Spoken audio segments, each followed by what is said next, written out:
on a sauté à expliquer on zela nde a ebinzela ba on a sauté ba kaliboso na bino nde ba la bino basanga kitoko nde ba la bino basanga malamu basanga ya solo mais biso tanto ya ka bozala déjà sûr et confiant qui ba actualité kitoko basanga kitoko ba analyse objective et aux angaté. Bonjour, bienvenue à vous tous qui êtes branchés en ces moments, bon début de semaine également à vous tous qui nous suivons en ces moments, vous qui aimez Outenika, vous qui aimez vos officiels, des officiels, Africa Mumbai Télévision, vous qui aimez singulièrement, moi j'ai fait Blanga Moloba, moi également je vous aime beaucoup.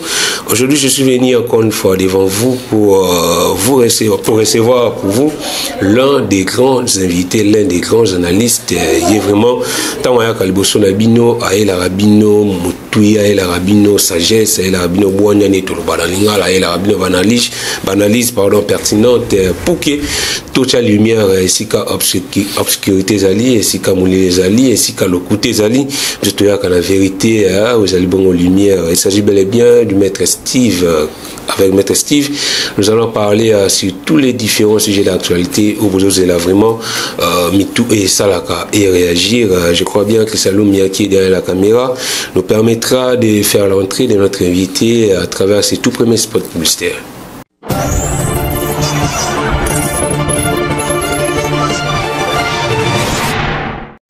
De nos jours, l'hygiène intime est une priorité.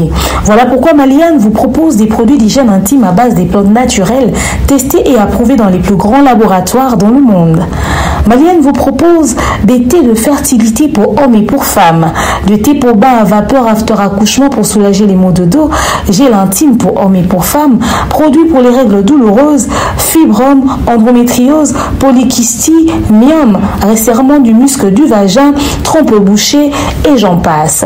Vous avez également des produits qui vous aident dans tout autre type de soucis gynécologiques que vous pouvez avoir. Ceinture abdominale, vous avez les protège-slip, les bandes hygiéniques et tous ces produits sont disponibles sur notre site www.maliane.com.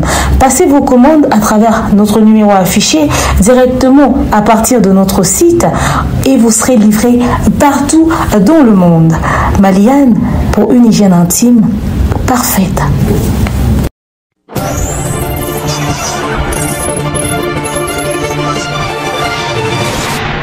Il est là, maître Steve Kambanga, qui j'ai dit déjà bonjour, maître Steve. Bonjour, Jefté, bonjour à la grande équipe, et à Bev officiel, bonjour à Christian Loumia, notre réalisateur. En tout cas, merci pour l'invitation. En réalité, les temps nous tient vraiment à la gorge ces derniers temps. Et lorsqu'il y a une invitation de votre part, on essaye de faire un effort de vous répondre. Et surtout que quand la matière est grise, qu'on doit quand même essayer d'analyser. En tout cas, tout ça est moins fort. Pour répondre à l'invitation, c'est nous qui sommes flattés de votre invitation, donc ça prouve que vous tenez à nous, que nous sommes assez importants pour répondre aux questions ou peut-être qu'il y a moins confusion dans la population, dans le public, ou sur la chaîne.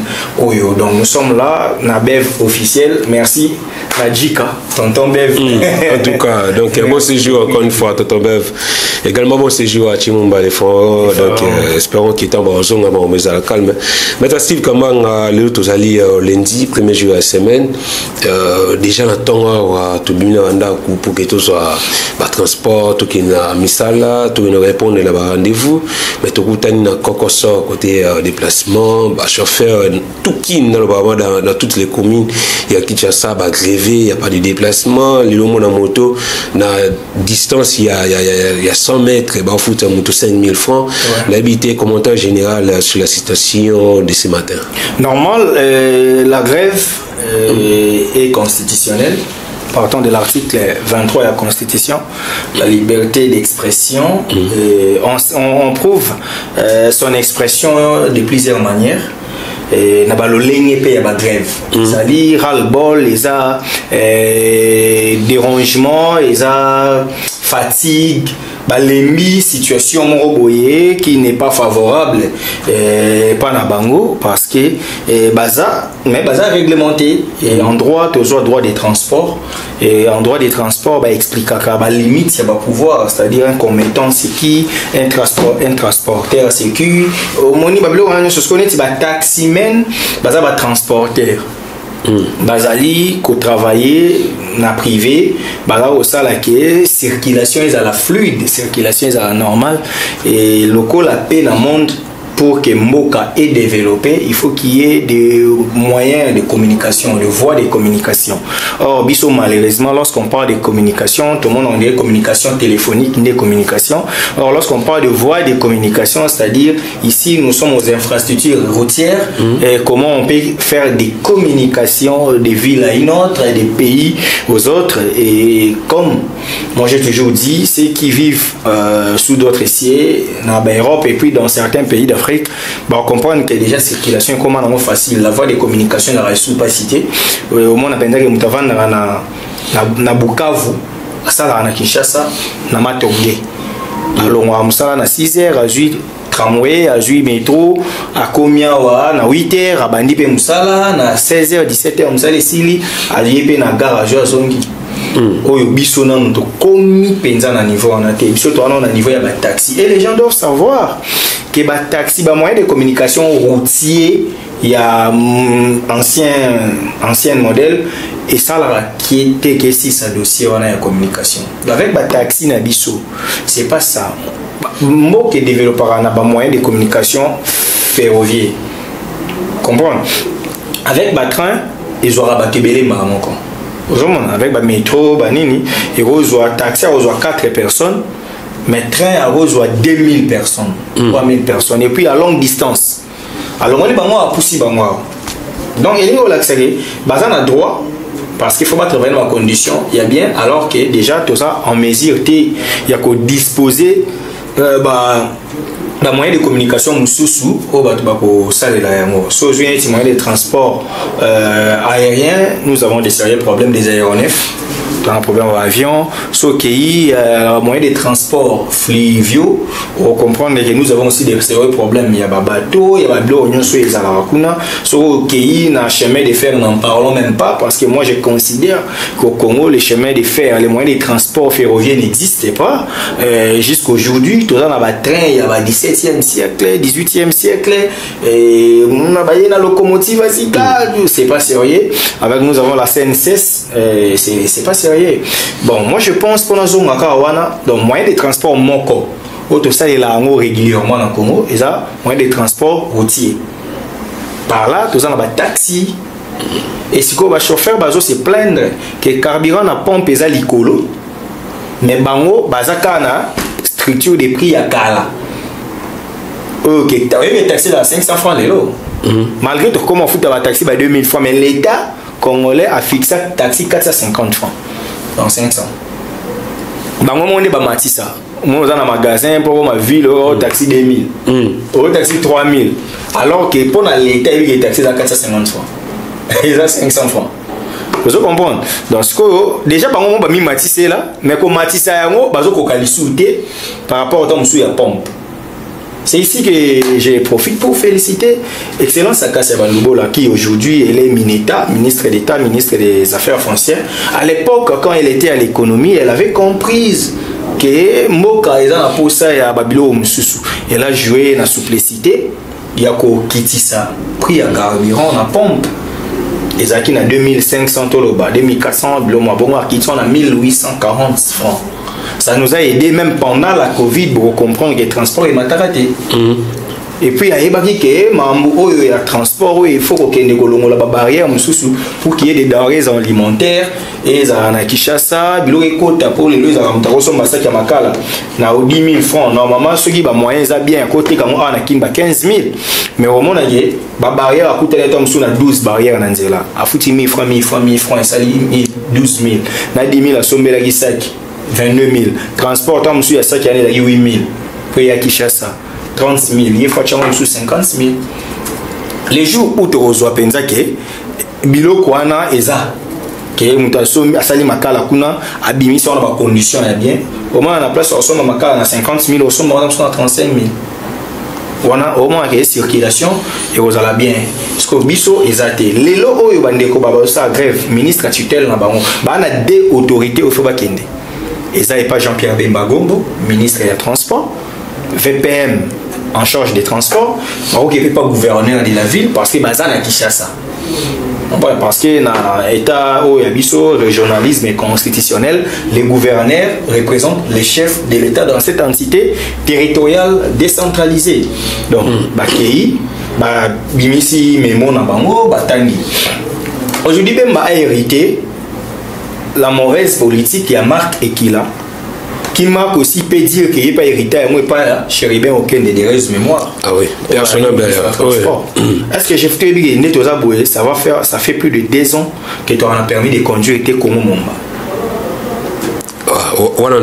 Nous conduisons, mais nous n'avons pas de permis de conduire. C'est aberrant. Vous comprenez? Tout ça pendant la Congo, Kobana Namba, nous avons permis. Ça, on a droit principe et égalité dans la société. Donc, on a mon konzambo qui a permis. Pour avoir autorité de tutelle à Bimi Siamoti. Donc, il faut vivre dans l'illégalité. Si on a terrain, on a posé une question. Mais bon, on peut se permettre. Parce que la logique est permis. Et là, on a sur la carte, on a sur la délai. Ce délai, si on a besoin de monter. Donc, même si c'est Bungi, Bako Kamilo ya Mokati. Mais le quoi logique, monsieur, la question, on va remplacer, on a pu jouer rôle. Mais au moment où on a si nous permis, on est en 2017, on est expiré en 2022. Moi, le roulage est compliqué. Mais le roulage, on a yébi qui est comment on a permis. Donc, les victimes de tracasserie, les victimes. Il y a un comportement de roulage. Et tout ça, mais tu travailles bien. Déjà, tu as souffert dans le carburant, tu as souffert dans l'état de la route. Bien qu'il y ait quand même des efforts au niveau de la commune et belé, mais quand même, il faut diminuer la dose d'embouteillage. Parce que samedi, je n'ai pas pu tourner la ville parce que embouteillage de ma casse parce qu'il y avait une activité au stade de Marty côté Nyon Sanzele Kangan. Or, so banzela ça m'a belé ça. So banzela est belé ba route secondaire de ba otonga wana so ba multiplier yango. Neti pona ye pa bino nzela za kamoko. On peut ko magasin ti ko ya nzela za kamoko. Nguma kaka. So boye là on nzela ya place commerciale. Au sali contour mais ça est soungara quand même. Mais est-ce que so bozu ke banzela nous ça va katikati wana bo asphalter yango. Donc, le chauffeur, il a droit à bango, qu'on revendiquer. Et là, on a CPLI pour une rare fois, pour ne pas dire la première, pour une des rares fois, on a moni Blaise Kilimbalimba général, l'inspecteur provincial, a passé une injonction à la policier, bah bêta bangoté, bah ça là, manifester l'autorité, bah encadrer bango, abibo se diriger vers l'autorité, boti kamemo na bino. Et ça paralysait la ville. Aujourd'hui, nous avons compris que nous tous sommes importants. Ah oui.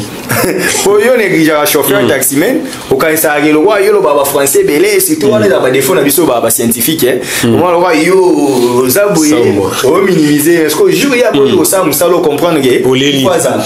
Parce que tant il y a beau ça musala mota pas remis orgueil donc voilà donc ils font foutre en 2500 t'as pas en tout cas donc vraiment les populations quinoises et souffrir magasina tango yo population souffrir makasi parce que difficulté à transport ça va makasi espérons que si après-midi déjà ma maison est normale pour que bande ko bazonga banda ko biso tozonga banda on a kimia biso na tozuité ba opportunité à ensemble à propre véhicule donc mais Steve va autour le bal, il faut comprendre que tout le monde est important dans le domaine. Mais Steve, vraiment merci pour le raisonnement sage au dégager les bisous sur cette affaire. Parlons cette fois-ci du concert du pasteur Mike Kalamba où il est caïbon le 27 juillet dans le stade de Marty. Déjà avant tout côté dans le stade de Marty, on a aussi un commentaire général sur la promotion, le marketing de cet événement avant le concert, la sortie de Tigre, pasteur Mike Kalamba. Maître Steve et Taki Moutamaïl le trouva qui en comment ni nous commenter sur l'avant concert du passé Mike. Ma plus grande difficulté alors quand j'ai réfléchi en sciences des fois religion Kanganga parce que dans les serviteurs dédiés et des fois quand on fait des analyses il faut aux aura la Bible. En termes scientifiques, si je dois utiliser mon expertise, il y a Mouto Aebi communication et marketing, je dis bravo. Parce que l'événement, c'était bien préparé. Au début, ça paraît timide. Moi, je disais aux gens, je suis sûr que c'est une stratégie. Donc ça, la marathon, il y a marketing et puis bon, moi, qui est réussir. Et c'est ce qui a été fait. Au début, moi, il y a concert, il y a des concerts, il y a des concerts, il y a des bouches à l'oreille, il y a des émissions, tout ça. Mais on comprend qu'un mois sous année, ils ont dit penza vacuum. Parce qu'ils ont aussi, pour nous tenir compte, il y a des moyens. Moyens, il y a financier. Moyens, il y a énergie physique, il y a emploi du temps. Pourquoi on a marketing, sous 6 mois, vous allez souffler. Mais pour ça, marketing, à temps, qui message est commis capté, voilà, pour réussir. Donc, sur le plan préparatif, je suis très d'accord avec les comités organisateurs de ces concerts, donc, qui aujourd'hui, on voit à la vitrine de Pasteur Mike. C'est une réussite, pourquoi? Tout le monde qui va sortir médiatique et faire couler encre. Et lobby si bateau. Oui, ça libre. Moi, j'ai dit, si je prends Pasteur Mike tant que pasteur, là, je suis un peu en désaccord parce que ton pasteur ne pouvait pas parler de plein. Il fallait qu'il y ait à Monique, ça va pour l'évangélisation. Dans l'angle pastoral, et tant que pasteur, là, je n'étais pas d'accord. Mais dans l'angle artiste Mike, parce que, il y a qui n'a podium, il y a Mike, artiste et musicien. Il est pasteur. Parce que, soit il y a pasteur, il y a la campagne d'évangélisation. Il n'y a pas de mais il a laissé la place à M. Batey pour montrer qu'il y a adoration, il y a expo, célébration, tout ça. Et tant qu'artiste, il avait besoin de créer cette polémique. Parce que grâce à cette polémique, il a montré l'événement. Moi, dans le lobby, on a plein, Fali, JB, Kofi, plein, on comprendre plein. Et c'est ce qui va te faire. On qui est. Joe a des filles bisonnées. Fali, on qui est. JB, mais Joe, il a le ça la plein, on a vu ça là. Et bien, il va.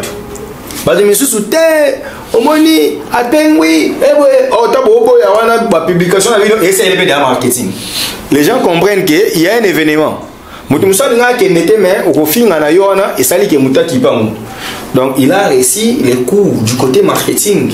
Et ça dit que où est Ranson avec qui va invité à sa vidéo. En tout cas, et puis c'est aussi bien de voir qu'un Ranson que nous traitons des païens, quelqu'un qui ne chante pas pour Jésus, aille qu'on réponde à l'invitation, il y a Mike Kalambay, pasteur chrétien, et là c'est que tozarana nous bateau Nzambe. Il y a une différence entre bateau Nzambe et Nabana Nzambe. Nzambe sala bisonio soto salama Nzambe, mais après ça bateau sous pouvoir y a comme bana nae, c'est-à-dire son démêlé. Donc Ranson aïe, et là qui c'est que tant qu'artiste, à mon avis que cet événement va éviter à honorer, je dois aussi honorer hôte de cet événement. Pour comprendre que ça dit bien, pour ne pas entrer dans des polémiques, moi je pense que c'est un concert, c'est une production où il réussir en termes de préparation. On comprend que ça là qui marketing il y a bien. Et pour ces bateaux, je vis des gens qui sont sous 200 billets. Il y a Kabolé li bateau nae. Nous avons mis 1000 billets, nous avons mis 2000 billets. Vraiment. Ça, c'est une réussite. Ça, c'est une réussite. Côté promotion, déjà, lui qui est déjà réussite. Mais tout compte sur le cas événement, dans le cas stade martyr.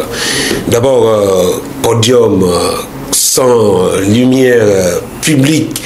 Est-ce que Pasteur Mike Kalambay vraiment qui à la hauteur il y a événement parce que déjà on a évité au bien Pasteur Mike Kalambay artiste chanteur Mike Kalambay qui à la hauteur il y a événement le podium et qualité à podium qualité à son qualité à lumière et grand public ne répondait positivement. Moi je pense oui nous devons applaudir parce que Bisson en Congo tellement cupide que les événements produits par un label les gens croiront peut-être que j'ai gagné quelque chose pour communiquer en leur faveur. Malheureusement non, j'ai aucun contrat avec cette structure, mais il faut quand même dire la vérité. Vous me recevez en cette qualité d'analyste, donc je dois quand même faire des analyses pointues et sérieuses quoi. Moi je pense que l'organisation, en tout cas bravo. Et Madjabou Gospel, c'est ça le label. En tout cas félicitations.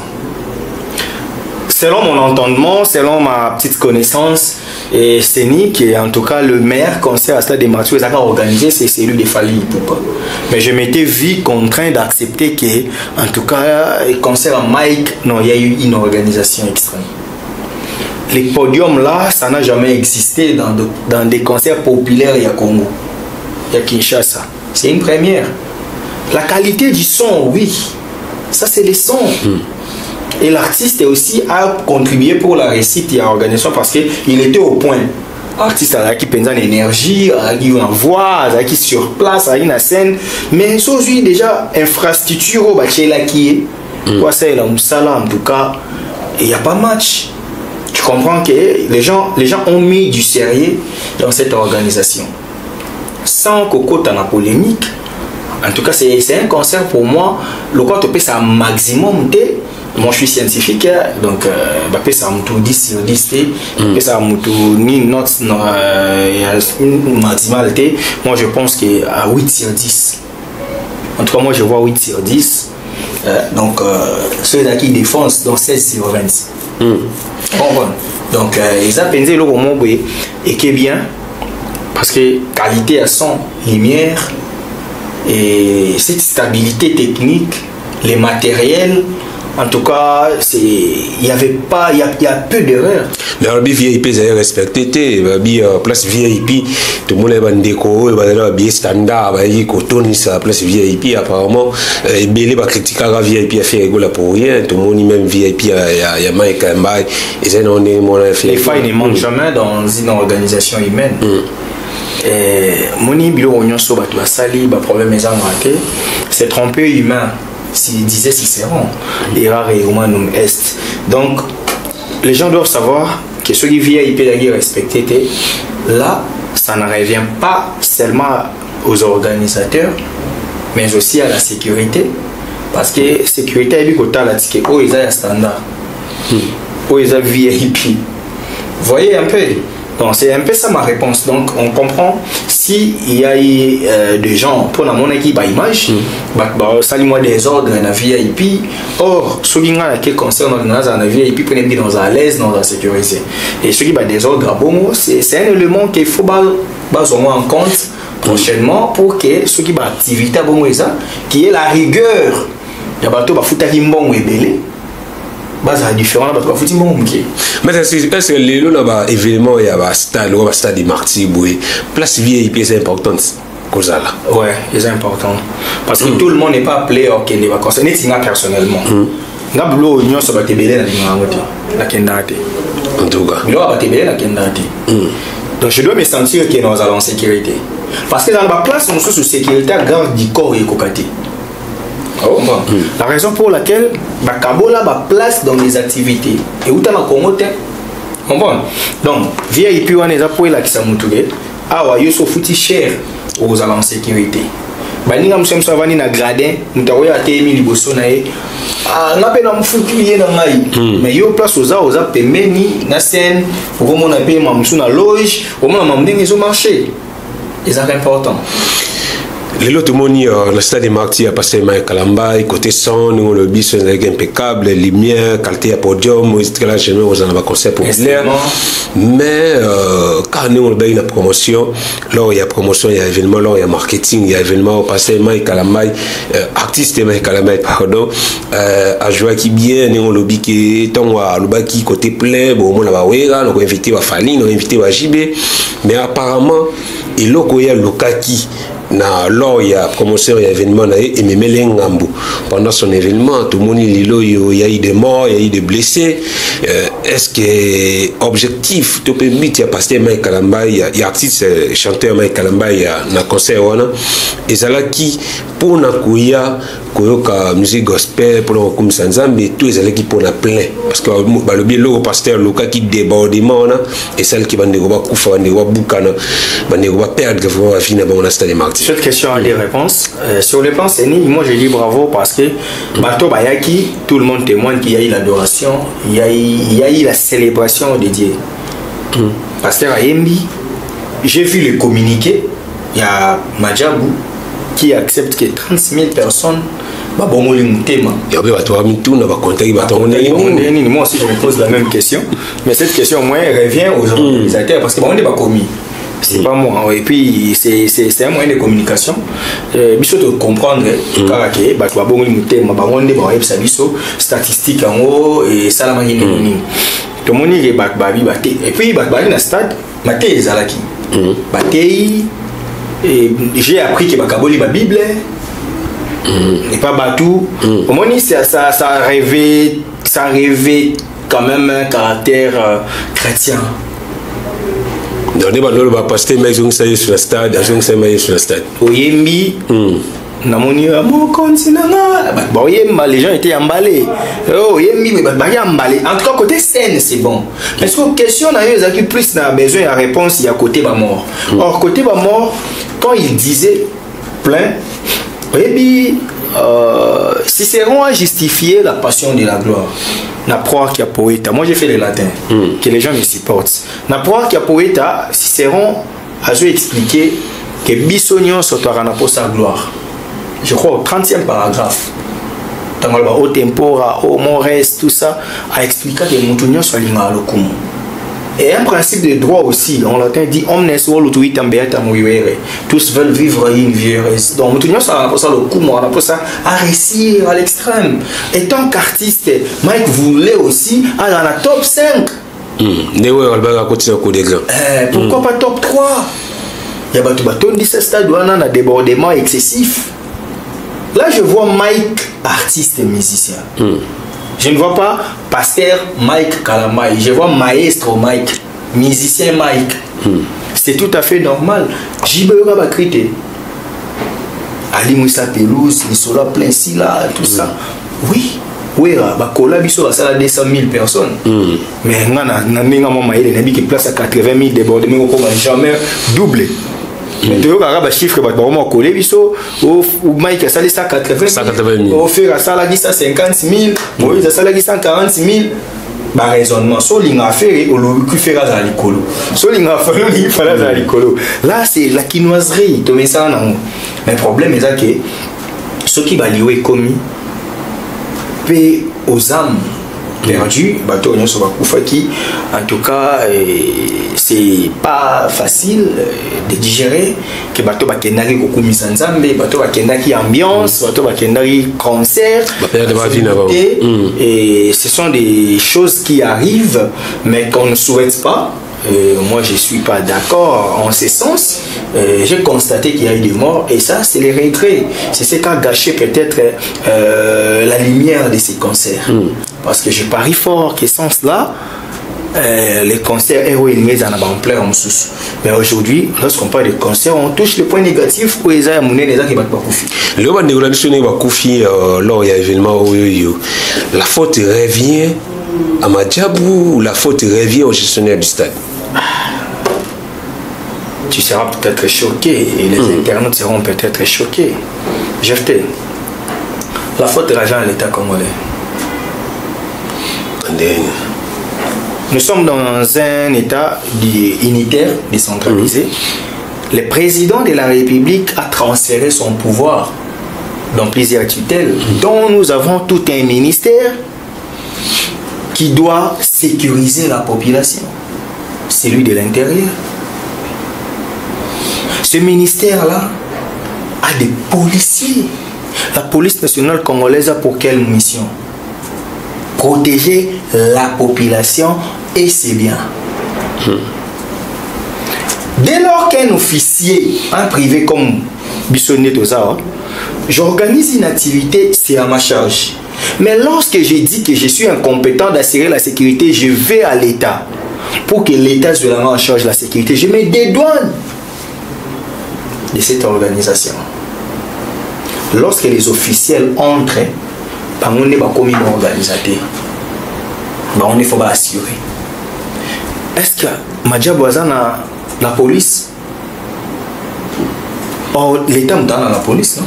Est-ce que peut-être l'État peut si Madjabou sécurité le niveau là où bon on peut se la dire peut-être. Mon métier, voilà. Pour la sécurité. Maintenant on sait des Salamaki. na étude on a compris qu'on avait besoin il y a des policiers ébélés et des policiers à bonne moralité. Je vous prends un exemple. Je vois une vidéo qui circule dans les réseaux sociaux pour notre fille qui est décédée, paix à son âme, qui venait de décrocher un diplôme. Bakolo na ye moko lo bakeza akufi ponere à policier. Policier bousquila qui est tango kwei batu banyati. Elle n'a pas su résister. Nous avons quel type de policiers dans ces pays? N'est-ce pas que Bissoto Fistijalake, nous avons des policiers deux fois, mais il y a quand même une majorité des policiers congolais qui ne respectent pas des principes. Erreur. Comment voulez-vous que le ministère de l'État me permette de reconnaître? Puis la gâteau t'es Steve, la police soit en habitude memboué, au foutu billet na yo, oui pour présenter billet, mais pour que au côté on va dans la tête voilà, bien au il faut foutre à 1000 francs, faut foutre à 2000 francs. Et pour toi déjà na billet, comme Martin Nigana. Comprendre. Donc c'est-à-dire, moi j'ai dit que c'est l'État congolais malheureusement qui est responsable des morts qu'on a retrouvés au concert du pasteur Mike. Parce que l'organisation a fait appel à la police. L'organisation a écrit au gouverneur. Le gouverneur de la ville devrait prendre. Le gouverneur travaille avec les commandants de la ville. Blaise Kilimalimba. Blaise Kilimalimba a mandaté quelqu'un comme commandant sécurité dans cet événement qui devrait diriger les troupes. Et lorsqu'il y a un tel échec, qui devrait assurer la sécurité? N'est-ce pas? La police nationale congolaise. Elle était là présente, oui ou non? Oui. Maintenant, quand les gens meurent, à qui revient la faute? Les gens ont donné des réponses. On comprend que c'est l'État, par le biais de policiers qui ont reçu mandat de sécuriser les gens qui sont venus au stade des martyrs. Je vois les gens perdre leurs biens, ma téléphone, tout ça, alors que les policiers étaient dans le stade. À qui revient la faute? Or, l'article 26 de la Constitution du 18 février 2006, tel que modifié et complété à ces jours, et le dit qu'il y a la liberté de manifestation. À l'alinéa des lobbies, quand il y a une manifestation comme ça, il faut écrire, il faut informer par écrit aux autorités compétentes pour nous préparer à mon modalité. Vous voyez que tu as un régime d'information. Quand on écrit, c'est-à-dire, n'ayez pas nabino. Pour bino nanga toko tanako organisation. Le stade de martyrs appartient à qui? À l'État. Et lorsqu'on a loué les stades, l'État était au courant, n'est-ce pas? La raison pour laquelle l'État a envoyé des policiers. Mais c'est l'État qui est fautif. L'État est fautif, c'est-à-dire l'État, mais ni ne sera qui tant bande wa Koufi, bande wa Boukani, le même l'État là est interpellé organisateur et événement. Parce que l'État doit protéger les gens. Donc même l'État soit bomi moutou, l'État a camarade l'État. Les gens, comment dans le contrat social, Montesquieu a dit le pouvoir arrête les pouvoirs. C'est ça le principe de séparation des pouvoirs. L'État a camarade. Policier a l'État a représenté l'État. Ton gouverneur a représenté. Son gouverneur a bomi batou. Il faut justice à Bengaï. Au bomi batou pour animer. Mais il n'a pas agi l'État. Il a agi peut-être au nom de l'État. Vous comprenez? Il y a émission bien. Et même ce qu'on a réfléchir sur l'arrêt Blanco où il y a là droit administratif. C'était dans un tribunal de Bordeaux. Une fille batou taraï na chariot. Bafunda l'État français, Basamba l'État perdant. Vous comprenez? Donc, ce qui est l'État bi afunda ba organisateur à concert, Madjabou akofunda akosamba l'État. Afunda l'État wapi? Na tribunal. Les pouvoirs arrêtent les pouvoirs. Afundi ministère intérieur, ba samba na ministère de la justice. Mais doit un mot à la vie ça par ma théorie ça les mal pour ma molo même en botanga parce que les gens ont peur. Par exemple l'État a le droit de vous mettre en sécurité. Ce qui l'État sali que courant ils ont occupé couranté Ce qu'on est ici, bilo on a bien dans le quartier. Mais qui beaucoup ça la plainte collective. Vous finissez bien SNEL. Vous finissez ministère il y a énergie. Pour SNEL a dépendant du ministère de l'énergie et ressources hydrauliques. Fournier. Vous savez le ministère personne morale. Ministère est représenté dans le ministre. Dans ça le ministre. Quartier na bino benza, toi venu na bino, botala parce que ba chaki wana pour pesa ka biso courant. Likolo ya musala mabe to kufeli ba. D'abord par exemple ngam na le ministre. Parlez bien de ton avocat, soyez mo bolobi. So avocat no penga so expliquer ministre que aux serviteur na biso. Yondo bomisi ba client, ministre la te ngate, na pesa ki DG Asnel charge ça, DG Asnel habité, ngaite, na pesa ki mutu ya DDK, muta DDK te, omoni mutakende ko sala courant mutazo ngise ba kangino ye. Comme personne physique. Et bah on condamner le ministère comme personne morale à foutibino ben indemnité, ben dommage et intérêt.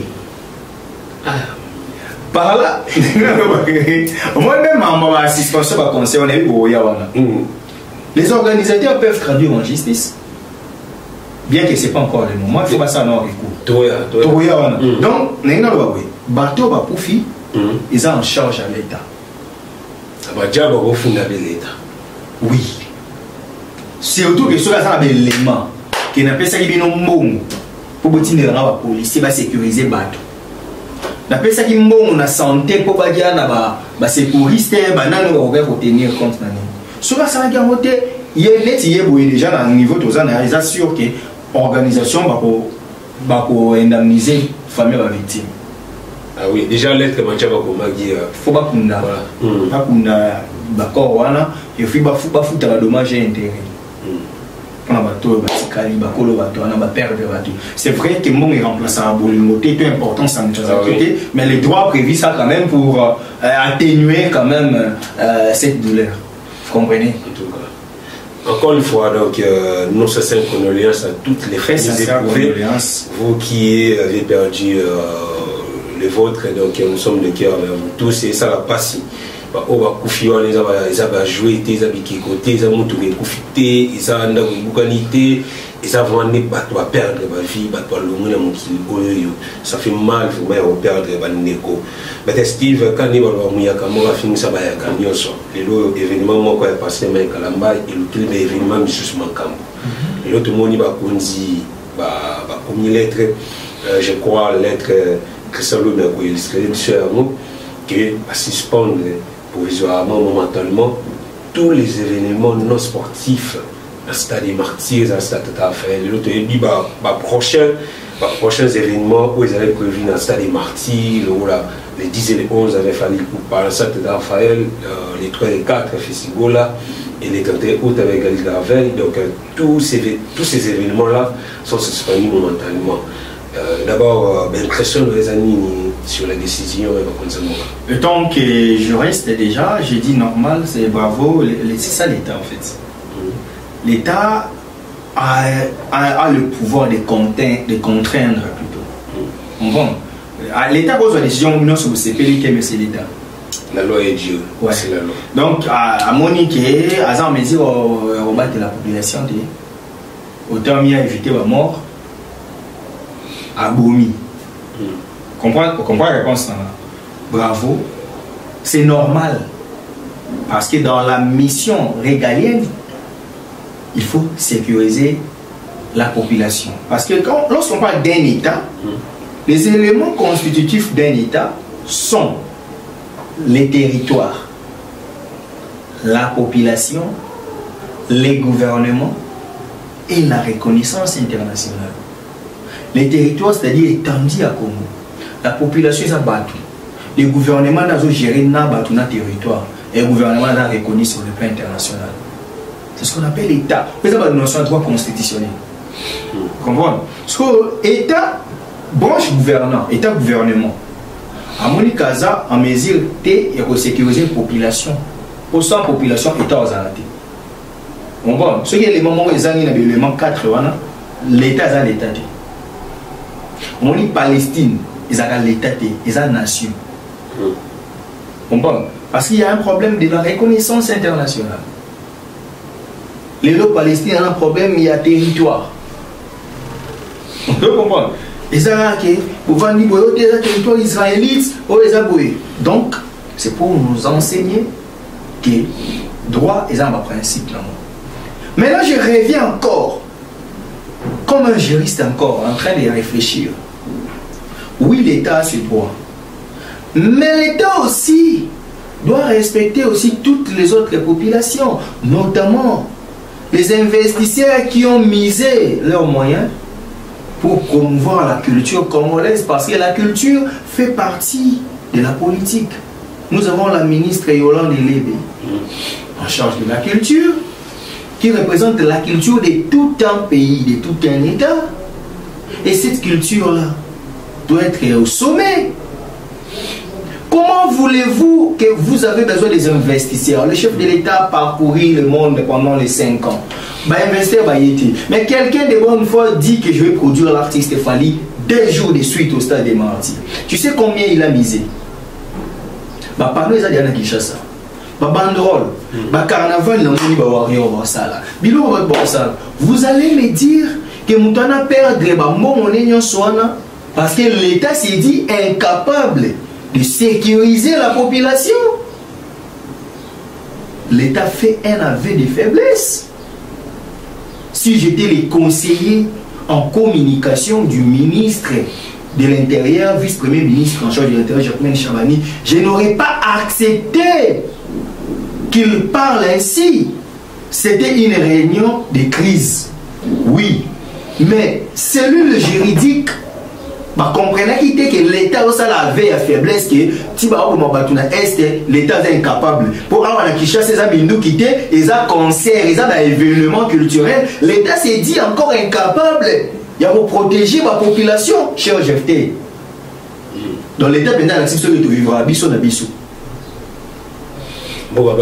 Comment vous avez un makasi, il y a pour protéger 120 000 personnes dans un stade. Bateau va être aussi. Vous comprenez? Or, l'État pouvait dire ceci. Pour des mesures préventives, nous allons convoquer une réunion après 2 ou 3 jours. Bavandi babengi ba organisateur ou déjà bazana ba événement. Bato a fait Sigola, bato a Gali Garvey, bato ya Fali. Boya. En tout cas, ba concerne nous ba kufa. Pour éviter cela, boba ki sa mbongo.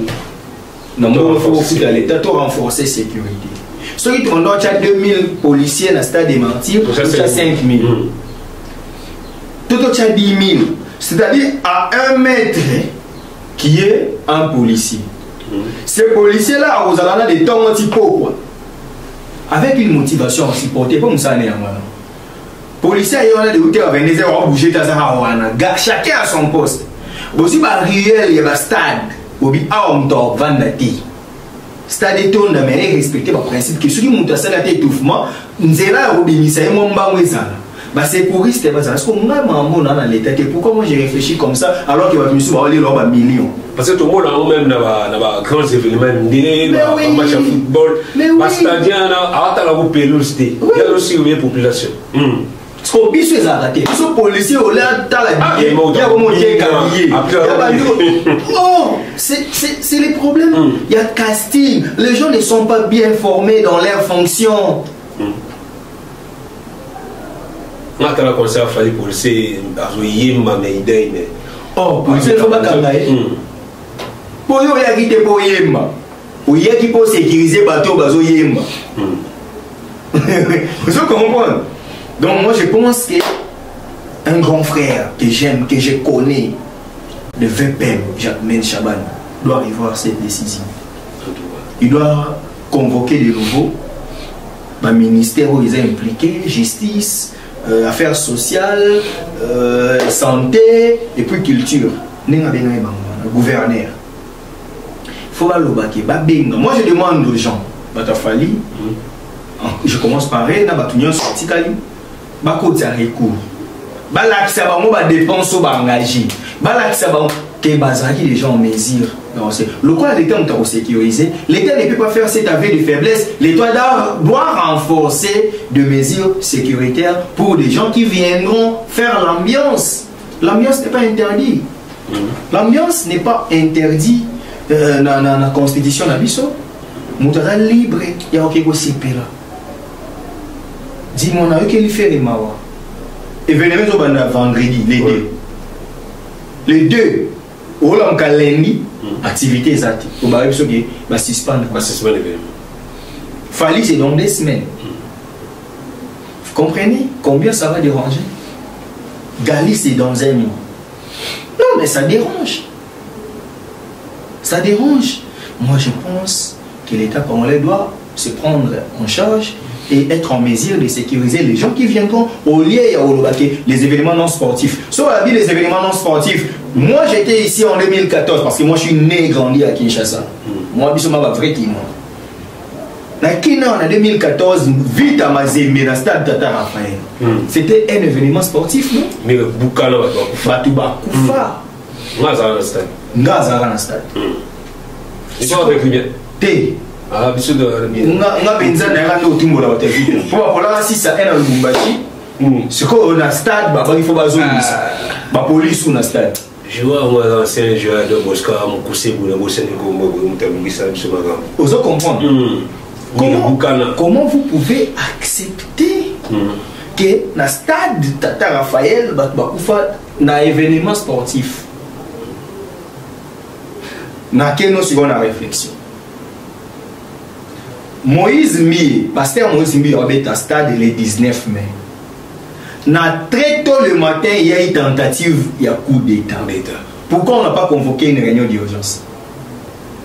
Ah oui. Ah oui. Il va continuer à assurer la sécurité. Moïse Mie a fait un lélo. Christian Malanga est triste de mémoire à Kekoboma, Tshisekedi. Christian Koufi. Jeune frère Nabiso Moa Bandal, Kevin Tamba, Babomaye, Bata Christian Malama, Bakoufa, Kamere, Akoufela, Bagarde Kormi Balé, Mokezaki Boye, gouverneur assistant le ministre intercapitaire Kazadiaboyi. On devait vraiment survivance des actes. Pour toi, là, Nicolo a contrôlé une décision. Vraiment. Pourquoi Batika concert en Moïse Mie et Beta dans quelques heures? Mais au il y a quelques jours, quelques semaines, il faut à un moment réfléchir. Les gens vont commenter, Peter, Jacquemin, oui, mais il faut revoir que ce qui est décision, c'est que tu as des décisions, Moïse Mie, il va danger parce que vu les risques tranquilles, coup d'été au salam et tu vas rater parce que les tentatives à un moment, nous devons réfléchir. En tout cas, c'est le gestigeur au VPN, c'est lui en charge de l'intérieur, Maître Jacquemin Chabani Louko, qui est un avocat, un homme intelligent que je connais. Maître Jacquemin, peut-être que vous avez agi sans prendre en compte les autres options. Je vous suggère, étant un paisible citoyen, scientifiquement votre collègue, sur le plan étatique, vous êtes une autorité. En ma qualité de citoyen, revenez à cette décision, renforcez les mesures de sécurité, laissez les gens faire les concerts. Au moins, dites que tout ce les arrêts qui déjà programmés. Parce qu'il y a le principe de la rétroactivité de la loi. La loi doit être douce au prévenu. Ah, on va prévenir ça. Il fallait ne pas exposer. Il faut le faire douce quand même. Donc, il y a une émission qui s'est rappelée par deux bébés. Tout ça, ça la promo c'est bien. En tout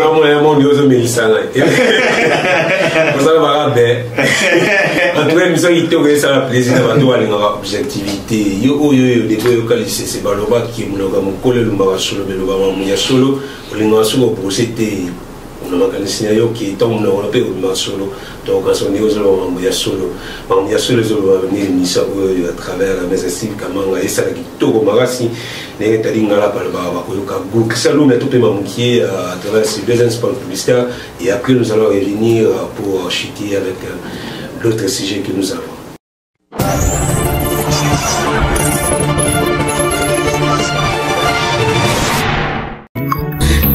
Bato, ceci est pour vous. Souhaiteriez-vous passer des vacances à Kinshasa? Êtes-vous désireux de séjourner dans un environnement exceptionnel, réunissant un confort incroyable et respectueux des normes sanitaires? Voici pour vous les appartements IESD. Situés dans la commune de Lemba, quartier Salongo, sur route Bypass au numéro 18 837 près de la station Fina, vous trouverez des appartements de qualité avec des chambres classe, une cuisine américaine équipée, un salon accueillant, sans oublier de l'air conditionné. Tout cela, tenez-vous bien, à un prix défiant toute concurrence. Pour toute location, un pourcentage sera versé à une œuvre caritative.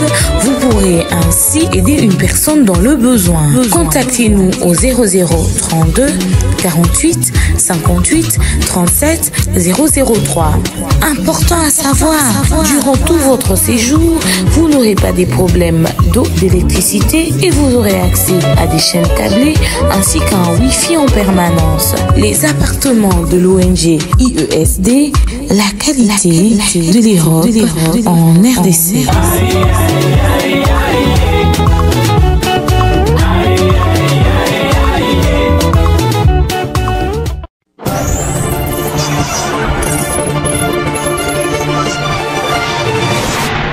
En tout cas, matière matière continuer tout côté na la question de toujours sur l'actualité aux albums suspension provisoire il y a prochains événements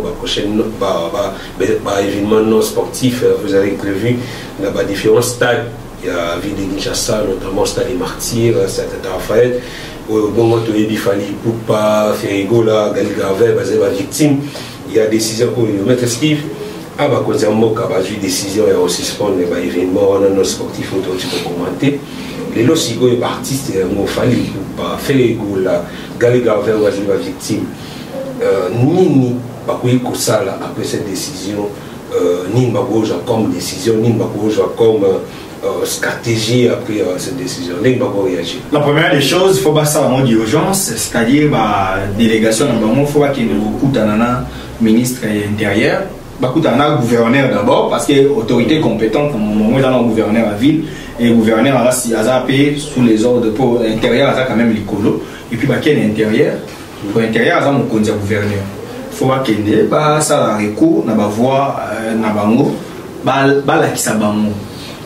déjà, tu as engagé des dépenses. Nous sommes prêts pour qu'il y ait une sécurité. Sans qu'il y ait un front. Il y a des gens qui ont apprécié les policiers ébélés, respecter les réels, les sécuristes en cas d'étouffement. Et puis, vous avez une limite, ça va billet. Normalement. Par exemple, 100 000 billets. Dépasser 100 000 personnes, nous avons côté. Parce que il y a 80 000 personnes assises avec 100 000. Mais comment compter, ça va plaindre. Ah oui. On a une idéologie. C'est ça aussi le problème. Parce que Emery a commencé à dire c'est-à-dire parce que c'était aussi beau à voir que podium moi et mon ami l'espace vide dans la pelouse. Parce que même le conseil de réunification quand on est pelouse vu que cache gazeuse à la ils sont tous aux alarmes dans le gradin. Comprendre. C'est ce que les gens doivent savoir. Moi je demande aux organisateurs de faire un recours, d'aller saisir les autorités, Daniel Bumbalubaki, Jean-Mène Chabani Luko et autres, ça les réunions, bengi bateau, nous sommes impliqués, le quoi ministre, on a tangi, il y a la possibilité de faire des événements parce que ça va compliquer, même les marketing, il y a des événements. Faire au moins c'est un festival, mais on dit que le festival il faut être basé à la caca. Ah oui. Ce qu'on suit déjà complication, nous sommes vendredi et le même jour il y a activité. Parce que déjà fait le 29, les 30, sauf déjà les 30 va maintenir toujours décision. Ça sera compliqué. Ça sera compliqué. Et est-ce qu'il fallait qu'il doit faire le marketing en pompe? Des fois, il y a sur les deux, on a dans le 3 marketing, on a ma casse. Bon, ça, le marathon marketing, comment? Parce que la minute soyo vous l'air compliqué. Même les fans, vous faites déjà dramatiser vous détruisez la culture. Est-ce qu'un producteur serait miser la musique congolaise à Beïtsamat? Pour dire que vous suspendez quand vous voulez, sans tenir compte des autres paramètres. L'organisateur va dire comment il va conduire. En tout cas, ça c'est nous tuer. Et puis c'est tuer la culture. Et lorsque vous tuez la culture de votre pays, vous tuez les pays. Steve, les ceux qui vont maintenir des décisions parce que jusqu'à présent, ils ont une situation provisoire. Mais les lois sont comme une annulation, c'est-à-dire que l'événement va annuler en haut. Les lois fallait pour pas. Tout le monde double stade des martyrs, il a fallu. Bon, tout le monde a ébané. Ils en ont les 3, les 4. Festival a fait rigola. Sur les lots, c'est non, dans Tata Raphaël. Festival, on a fait rigola pour même en wapi. À cause décalé, attends moi une semaine, 2 semaines, ma salle de décalage a délocalisé à moi. Soit il va yokani. À cause délocalisé. Bon, ils ont un festival, festival au capé place publique, le terrain municipal.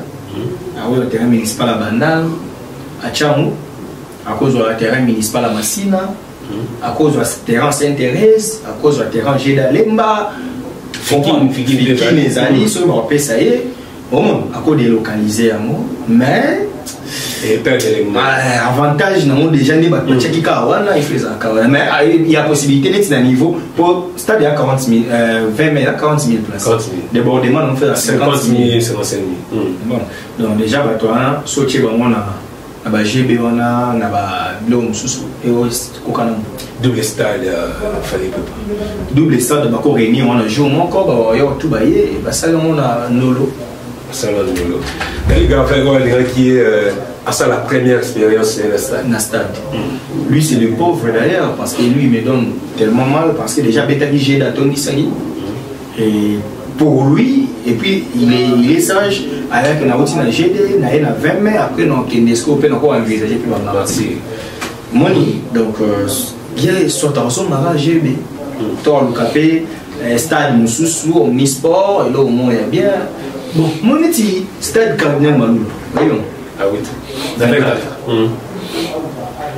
sur les places où on a des petits qui va bondir ça qui a mon bien festival et il y a des tu vois ah oui on bon on a stade Cardinal Malou et quoi il y a là mais réellement les gens ont pas à place bazalaki mais là tous aussi supposé quand l'autre nous a question de la supposition au cas où fallait le hasard membre il y a plus de 100 000 personnes. Pas le que si vous voulez les stade des martyrs, qu'on a mis sur les athées. Si vous voulez l'esplanade à nous. Je vais s'agir de jouer les commissions. Toi, esplanade à parler du peuple esplanade, on a pas pu les mapper en même. D'ailleurs, le cas qui est un festival au proposé vraiment payer esplanade. Non, il est quand même. 20 000 place où on a le. On les a comparable dans la martyr. Dans la place, 20 000 on va que le stade Cardinal Malou. Fali par contre, quand il y a du peuple esplanade. Mais ce qu'on peut dire, c'est qu'il y a un siège. Bon, fan d'athée. Bon, on me madame, fan nombre espace où vous avez monté. Vous comprenez? Parce que bateau vous savez les compter 80 000. Vous avez VIP, vous avez 120 000, 140 000, 150 000. Mais ce que vous avez les madame en bouquet. Mon place à 50 000, beaucoup obligé aussi à 200 000, 300 000. Les lots, parce que c'est pas un événement non sportif. Tout le monde déjà un événement où il y a des bisons. Mais toujours, on a fait différentes pages. On a toujours pousser les fans qui sont habillés. Aussi longtemps que il fait une maison non disponible provisoirement. Est-ce que les alliés qui fait rigolo les alliés comme une ligne parce qu'il y a un coloté un maté où il va lever suspension en haut c'est pourquoi l'unité va à discret tu fais rigolo peut-être tu es limbo la mission père mort à douce déjà va souffler à l'oreille qui moi la maillot allons calmer le camo suspension est allé à l'autre là parce que ce qui n'a jamais moi qui n'a se référé qui na émission où Totobe qui est reçu par Tchimo Maya alors pas qu'il paraît il y a un groupe de gens au Bazali pour combattre évidemment il fallait pour parler c'est déjà va profiter d'un conseil à passer mais Kalamba il va dire mais la sur la sécurité va dire mais la sur la sécurité sur la désorganisation pour qu'il y ait raison il y a qu'à annuler tout à suspendre l'événement il a fallu pour pas les logs on a fait pour pousser à fanatique pour se habiller. Est-ce que peut-on dire que Tonton Bev avait raison? Peut-on confirmer que réellement il y avait un groupe de gens où le bazar qui si maintenant on combattre l'événement il fallait pour pas peut-être les 3 les 4 tout le monde a fait la festival et les kilomètres mais les 10 et les 11 Kumba. Non, s'il ose de faire ça et la sous qu'on a bêtise et puis tout le monde verra que c'est du n'importe quoi. Nabani non oui ça va tout dire. Le coup là faire rigolo là azo ça là. Il y a un président Ferry. Il y a un lycée de nous comme on va voir. Président Ferry. Dans le cancer, n'est pas ça marketing, c'est bien, on ne lâche pas parce que les causes sont favorables. Lobby toning, c'est une bonne chose que les gens de Fali aussi doivent faire.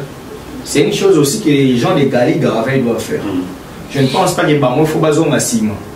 Il faut continuer ça parce que jusque là, il était suspendre. Par contre, lever suspension, les 6. Alors, il vous a découragé. Soyez toujours mobilisés. Bon, au moment où les concerts année 6 exaltés, quand vous avez commis les 11 dans Boutou, bon, on dit maintenant les concerts exaltés, vous avez effectivement concerts exaltés. Mettez dans vos têtes qu'il y a la production. Parce que moi, j'essaierai là. Ça va perdre. Va perdre dans le lanté, va ça le marketing dans le ça au sala, de même. Bata festival, il y a Ferry, il y a Gali Garaveil, faites le marketing. Parce que dans minutes, oyo, mutu là, j'ai certitude, il y a un concert à Zate. Mutu pas eu certitude que l'on est annulé à Zate. Travaillez, faites le marketing. Mais la zone, ce qu'on a deuxième hypothèse, je salue Tonton Bev, il a fait une analyse. Si réellement les gens peuvent réfléchir comme ça, c'est que Balingi Benzango vote. Ce qui Bobby qui est faire ego la bêta parce qu'à boire à maman Denise, Bobby Reye, Ayemba David Mangaya, pour idée à la triche Zabon. Ferry, Ayemba Bande quoi Est, Tobosani Binote, alors fallait Ayemba Amore, Bobby Te, il faut sacrifier pour boire à Fachite la francophonie. Et ça bêtise. Monsieur le lobby fait un mois et baboumaté, mais Kalamba il a fait babouma. C'est que j'y vais naoué à Bakoufatin. C'est que Fali n'a pas Kalamba il va a plein. Pour étouffement les outils pour aller, pourquoi le bâton n'a pas. Donc c'est que tout le monde il Fali n'a fait na Kalamba il a meilleur plein alors. Pourquoi on nous impose qu'il y a eu un élément? Est-ce qu'il y a eu un Bakoufa? Il a fait 3 fois stade, JB même, JB 2 ou 3 fois peut-être. Babeta, on a 9, Babeta, 2003. Parce que Bakoufa, JB bling bling, plein, à l'Imussi Pérouse, Bakoufa, c'est Kalamba et les Guinées plein. Bablo, monsieur, la version, moi je pense que et c'est hyper important que Bati Kamatutu va s'exprimer. Vous n'avez pas besoin de détruire Fali pour élever Ferry. Ferry doit travailler pour sa carrière. Et de même, Fali n'a pas besoin de détruire Ferry pour qu'il soit Fali. Ah oui. Vous comprenez? Donc si eux pensent, d'ailleurs c'est pire, parce que ceux qui déjà, maintenant on peut s'écouler rien à Ferry. On ne peut pas dire que Ferry, il y a Yébétama, pour qu'il a fallu annuler. Je peux annuler. Il a fait pourquoi il a fallu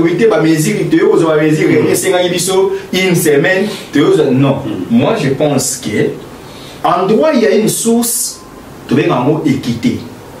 Équité c'est le bon sens. Bon. Juge a cette intime conviction. Ah oui, là, oui. va condamner à mais l'élément de défense n'est pas à Bimisi à mon niveau on est battu avec on a poche to gagner la preuve mais c'est comme si il y a une assimilation à quitter tout le monde a eu solo mais preuve exacte. Or la charge de la preuve incombe à celui qui accuse. Par défaut les preuves n'a libéré.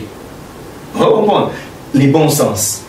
Par le bon sens, que ce soit Fally, que ce soit Ferré, que ce soit Gali, tout le monde doit jouer parce qu'il va foutre à salle. Dans mon avis, pour moi, il y avait déjà des mauvaises intentions contre Fally. On vous nomme gestionnaire à stade, vous avez un dossier. Mais vous avez l'interview parce qu'il y avait un groupe qui tout le monde, soi-disant, journaliste qui est investigation, il faut la contre-campagne contre Fally pour dire qu'il fallait foutre à stade. Ils ont oublié le principe de la continuité de l'État. Les hommes passent, les institutions restent. Les hommes ont passé Kaboul, oui, c'est les gens accueillis, mais les gens des Bouddhisme devraient savoir sur des dossiers trouvés sur table. Ils ont précipité de dire est-ce que dans leur communication, pour mon niveau, il y a monté mon mari. Il n'y a pas peut-être qu'il fallait devrait finir tant sous la modalité, mais il y a bien monté. Alors que il y a bien monté. Et tant que vous vérifiez, c'est l'amateurisme ou c'est la mauvaise foi. Comment vous pouvez boutiquer qu'il fallait être concerté alors que le concert wana batu bauti poto ba warrior auti bena poto aye azu hôtel ale futa ba taxi mbongo ane kota na leta azolia awa biloko wana azolia awa na mbongo wana ekende pa ba mama na biso wana tozo quelque chose. Azotambola mutuka omata soki taxi soka louer taxi soki pe mutuka na yango carburant zo chambongo ezozonga na songo oh ba kende ba site touristique ba kei ba place ba kei kinkoli ba kei mimosa ba kei ba vandi mbongo ezokota e batwana bibisi ba ke concert ezate ba zongi mbasi maso ba che concert ba ya vous détruisez la culture mon cher. Je ne t'oblige pas de aimer ce que moi j'aime. Mais il faut respecter, surtout lorsqu'il s'agit d'un intérêt général. Les concerts de Fally vont vendre encore la République démocratique du Congo, comme les festivals de fête, comme celui de Gali Garvey. Pourquoi des poids des mesures si réellement ça existe? Est-ce que pour vous, ça Fally que vous n'êtes pas obligé de les combattre jusqu'à ce que Bossala qui a perdu les droits naïfs. Ce sont ses droits. Comme lui, il remplit ses devoirs. Étant citoyen congolais, il paye ses impôts. À sa réunion, pour faire les citoyens, l'État a l'obligation de respecter ses droits. Vous, les individus qui croyez que vous n'aimez pas Fally, vous n'êtes pas obligé de l'aimer. Dieu l'aime. Ses warriors l'aiment. Donc vous pouvez les détester, mais respecter la légende qu'il est.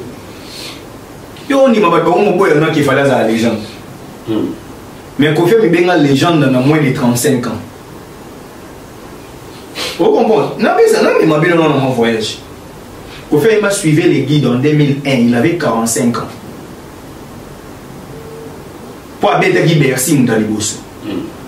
Mais il fallait habiter encore en telle arena, na Bercy, na configuration, mounene, à sa légende. Il fallait habiter à You Arena, à sa légende. Fallait habiter dans Ovo Wembley Arena à sa légende. Fallait habiter dans la chanson Oh qu'on fait dans la tube Fouta Dialon, oui.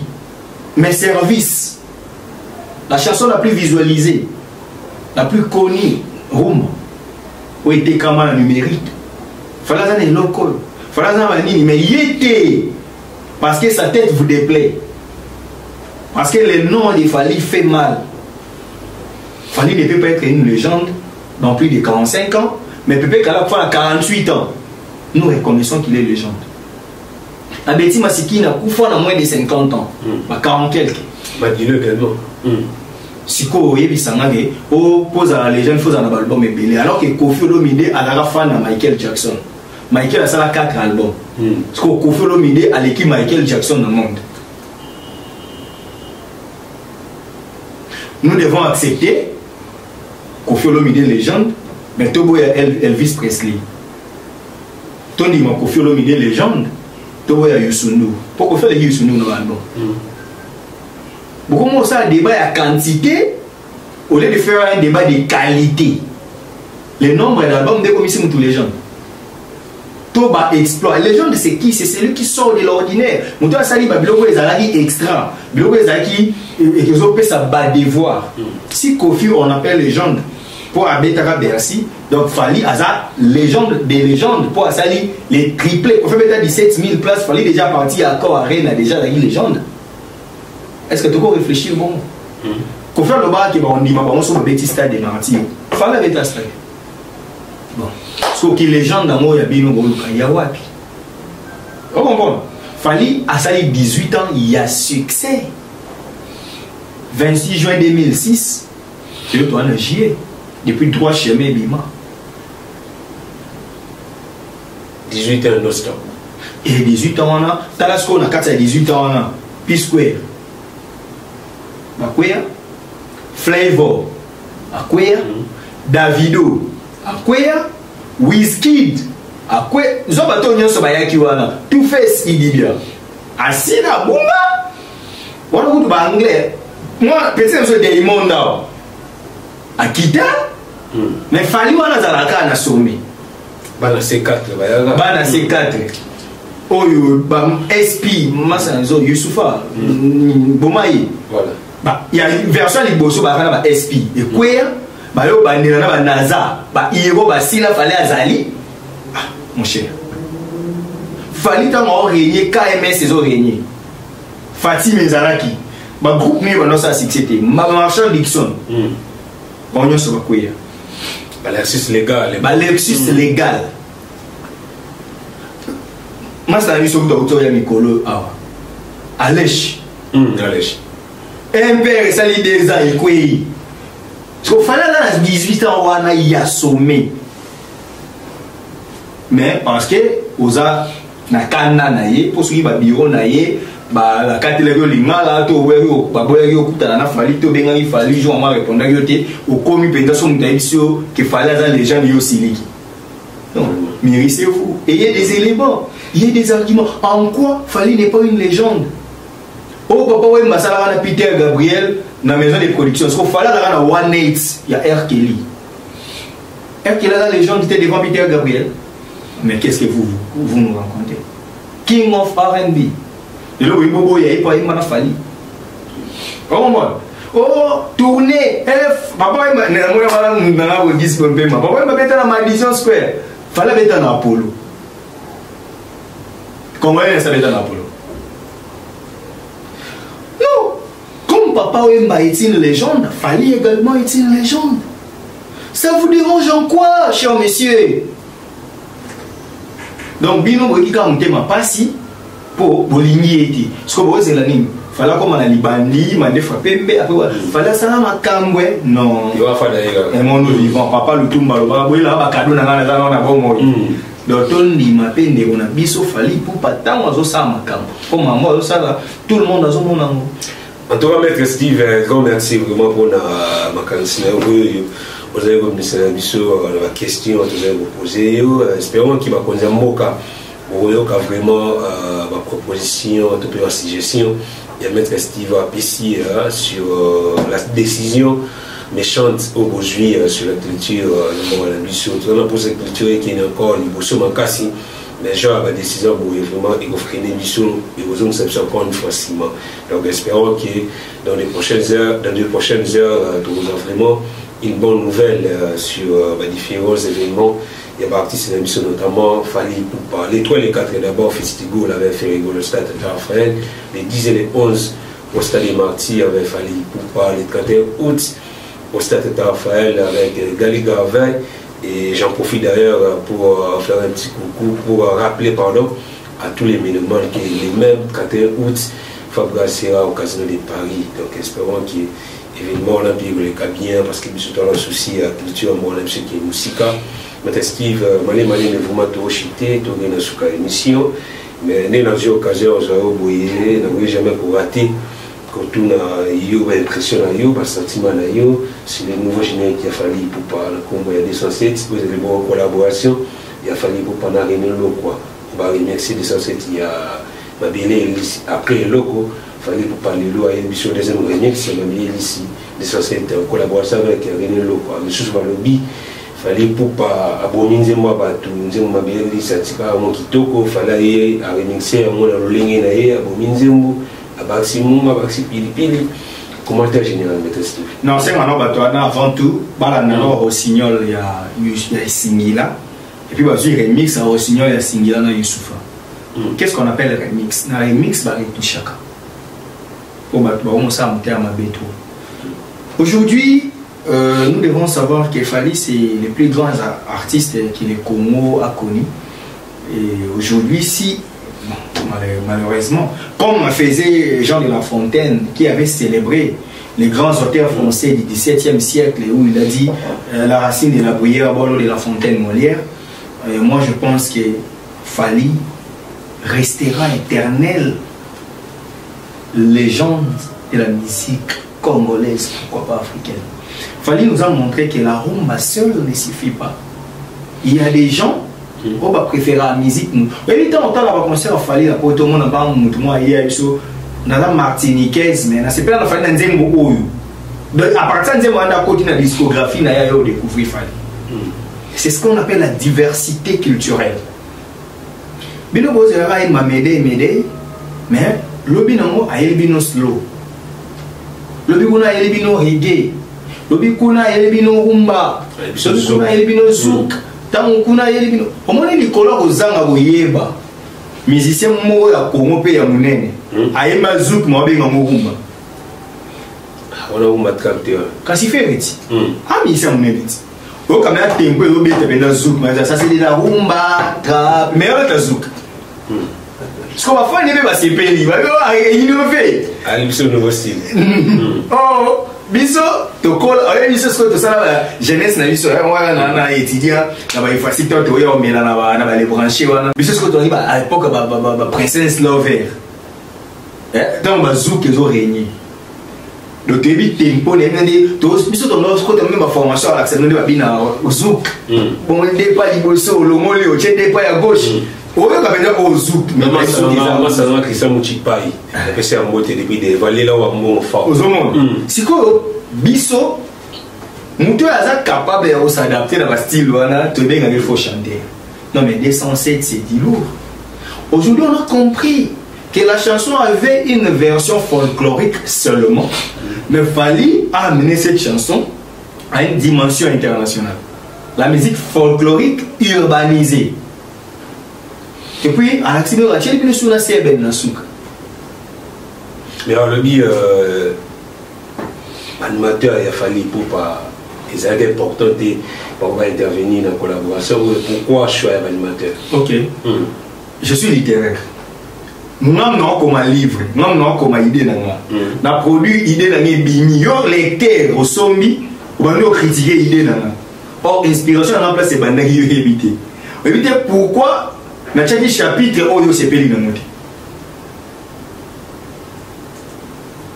Je me fais comprendre. Ma littéraire va comprendre non.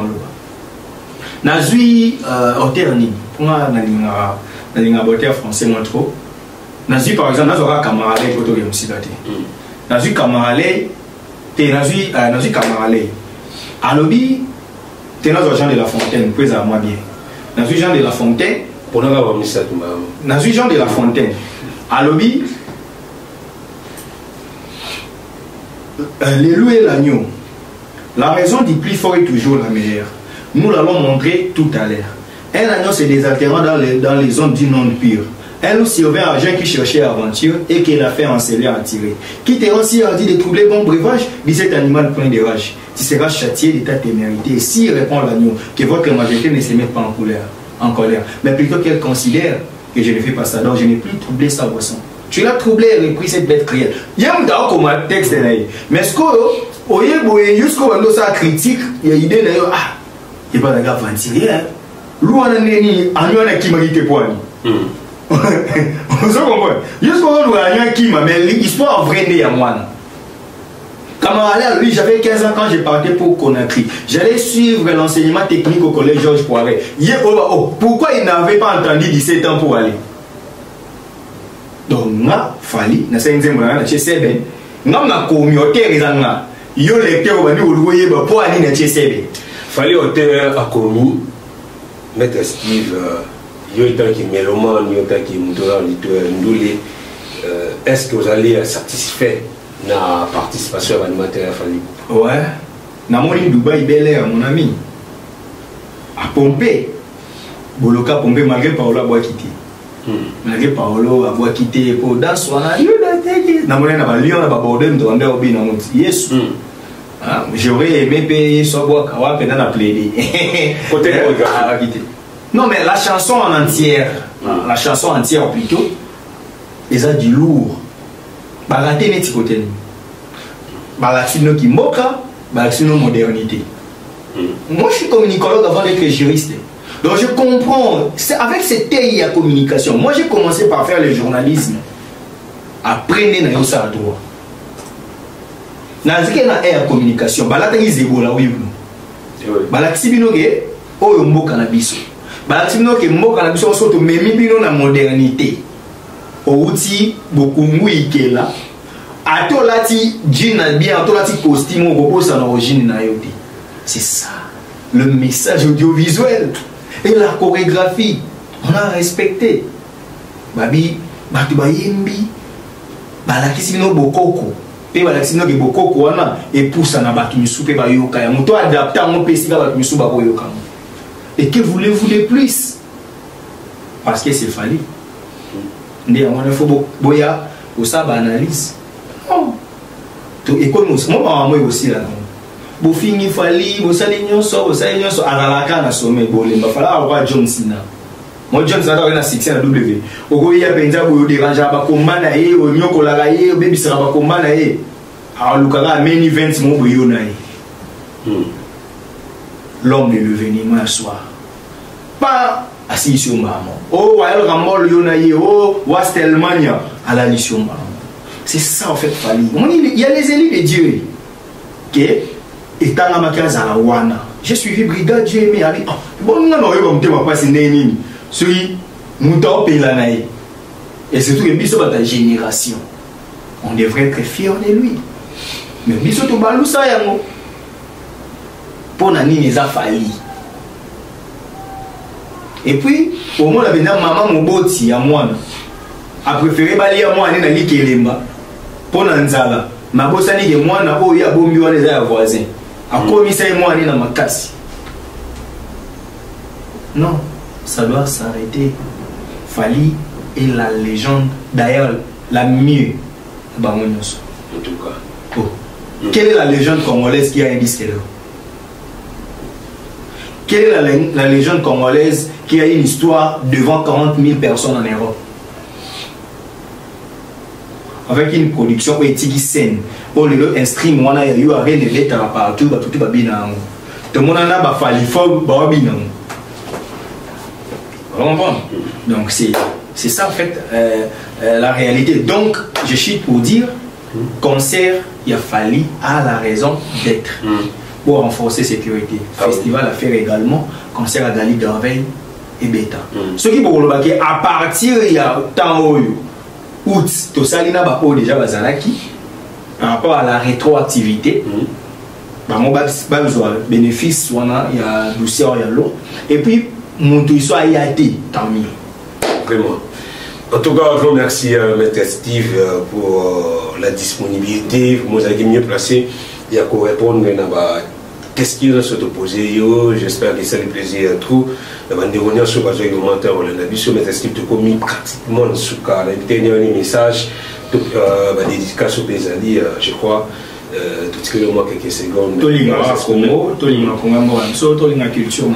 C'est inutile, il y a guerre fait dans la concurrence, il fait à la mise à la tête en termes. C'est ce que moi j'ai toujours souhaité. Donc, Nagopé, ça va monter. Je m'en vais directement saluer mon vieux Gauthier, le roi d'Angleterre. Le roi depuis Angleterre, en tout cas, Mbotinayo, merci. Comme ça, n'a pas tout soutenir moi. Si Amulex Aigle Noir, en tout cas, Mbotinayo, merci à Neville Converse qui me suit depuis Belgique, donc notre ingénieur, merci. Merci en tout cas, joyeux anniversaire à Rose Kalambaï, la fille de Mustapha Zaïwa, en tout cas, notre bébé. 4 ans, ça s'est fait, joyeux anniversaire, dans un Delvaux. Donc après émission donc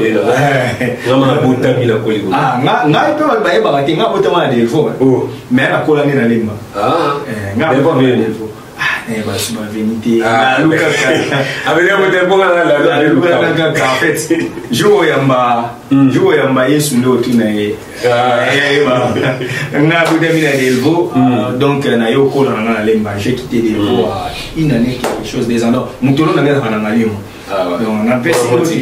donc joyeux anniversaire aussi à Maître Rodrigue Impact Matona, un ami qui est avocat. En tout cas, joyeux anniversaire, mieux vaut tard que jamais. Il lobby na Zongita joyeux anniversaire mon cher.